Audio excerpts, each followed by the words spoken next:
Salut à tous, c'est Damien. Alors aujourd'hui, j'ai reçu deux mails effectivement, et moi-même je me posais la question en fait, est-ce que le nouveau Lightroom, donc le Lightroom 7 qui est maintenant devenu le Lightroom classique, est meilleur que l'ancien Lightroom qu'on avait donc encore hier, c'est-à-dire le Lightroom 6? Alors du coup, bah écoutez, j'ai pris une photo qui est même pas une photo en fait, c'est plus un brouillon de photo que j'avais prise, mais finalement pour l'exercice, ça tombe pas mal.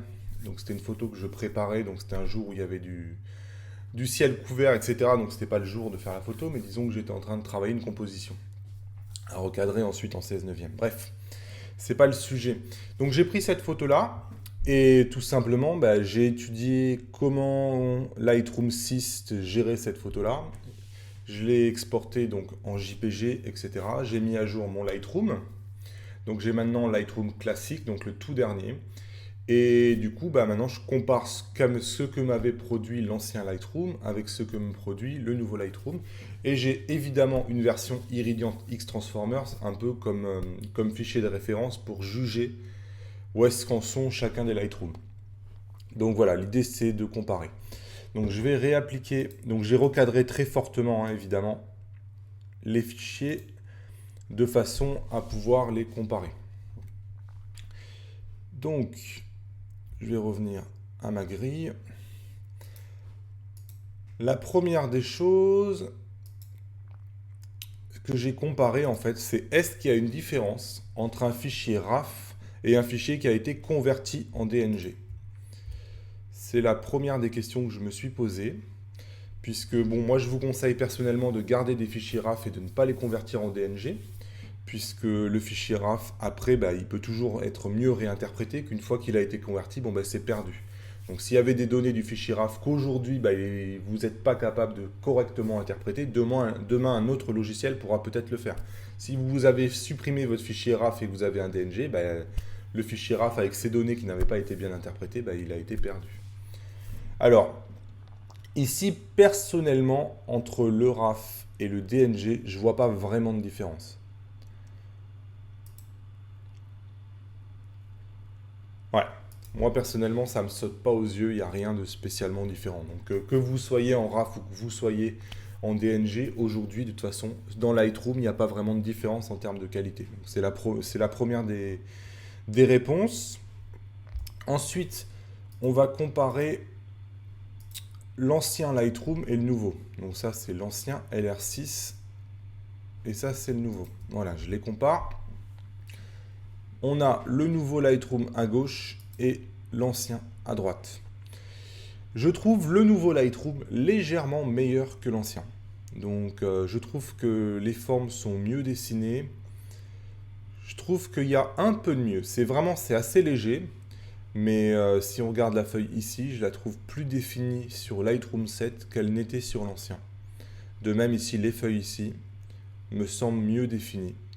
Je pense que le Lightroom 7 fait un boulot un peu meilleur que ce que faisait l'ancien. Maintenant, on va comparer ça avec le fichier Iridian X Transformers. Donc on va comparer le nouveau Lightroom avec ce que produit Iridian X Transformers. Alors je vais les inverser. Hop. Donc on a le nouveau Lightroom à gauche de nouveau et Iridian X Transformers à droite. Là par contre, je pense que même avec la compression YouTube, là vous devez le voir. Sur les autres, je suis pas sûr qu'avec la compression YouTube vous le voyez, mais là, c'est évident, quoi. J'ai une photo qui est floue à gauche et j'ai une photo qui est nette à droite. Donc je sais qu'il y en a certains d'entre vous qui n'aiment pas trop que je dise ça et qui disent que ouais non c'est des réglages de netteté, c'est des réglages de clarté, etc. On arrive au même résultat dans Lightroom, c'est archi faux, ça a été prouvé 1000 fois. Donc Capture One et On One font encore mieux, hein. Donc de base, hein, vous prenez le même RAW, vous l'ouvrez sur Capture One et On One, vous avez un meilleur fichier encore que ce que produit Iridian X Transformers. Donc c'est vraiment un problème dû à Lightroom. Donc là vous avez à gauche Lightroom 7, à droite Iridian X Transformers, c'est KO, mais KO debout quoi. Il y a une photo qui est complètement floue et il y a une autre photo qui est nette. Donc, et ce n'est pas qu'un réglage de netteté et de clarté, etc. Parce que s'il suffisait de mettre un preset, je pense que ça serait fait. Ça fait longtemps, longtemps. Et on ne serait pas des milliers de gens à acheter Iridiant X Transformers. Bref. Donc désolé. Tout ça pour dire que oui, le nouveau Lightroom est un peu meilleur que l'ancien. Mais il est à des années-lumière de ses concurrents et des années-lumière de ce que peut faire Iridiant X Transformers. Donc je pense que les développeurs d'Iridiant X Transformers ont peut-être eu des suées froides hier en se demandant s'ils n'avaient pas perdu leur job. Je peux les rassurer, ils l'ont pas perdu du tout. Donc voilà, Iridiant X Transformer reste, je pense, le dérotiseur de référence si demain vous voulez utiliser Lightroom.